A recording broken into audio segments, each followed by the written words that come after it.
Asiphinde sinibingelele sinamukele ngaphansi kwe-YouTube channel uSiba lukaZulu. Kuyisifundo sethu namhlanje sizobheka izaga.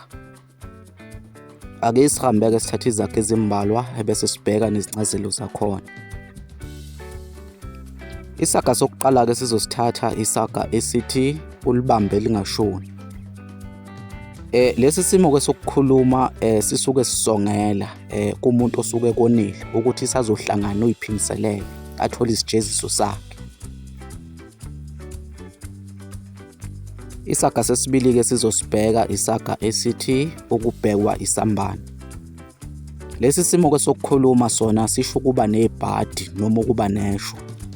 Uma ngabe sithi umuntu ubhekwe isambane, lowo muntu okusho ukuthi usuke nebhadi noma usuke neshwa.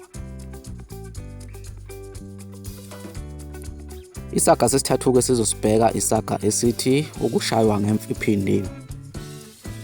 Lesi simo-ke sokukhuluma sona sisho ukukhohliswa. Uma ngabe sithi usibanibani ukushaye ngemfa iphindiwe, okusho ukuthi usibanibani loyo usuke ekukhohlisile.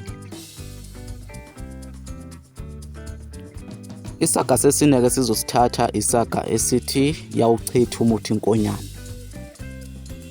Lapha-ke kusuke konakele, sekungenakubuyeleka emuva, sekuvela izinto noma iy'mfihlo ezingadala udweshu nothuthuva.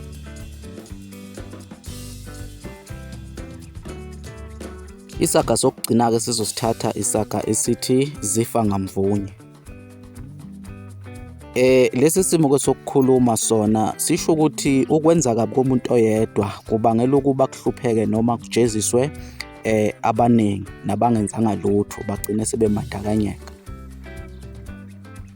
Okusho ukuthi-ke ngamanye amazwi uma ngabe sithi zifa ngamvunye, okusho ukuthi mhlawumbe uma ngabe uhamba nabangani bakho beyoganga ebese befike beganga abangani bakho, uma ngabe sekujeziswa ebese nawe ugcina ujeziswa ngoba uhamba nabo. Okusho ukuthi kuleso simo esinjengaleso siye sithi zifa ngamvunye, suke sekujeza nabantu abangenzanga lutho abanganacala. Umbukiso wethu namhlanje sizowubamba khona lapha. Asiphinde sincenga ukuthi usubscribe ngaphansi kwe-YouTube channel, usho ukuphalo kwakho lapha kuma-comment, uphinde ulike nevidiyo yethu namhlanje. Kuze kube ngokuzayo, siyavalelisa.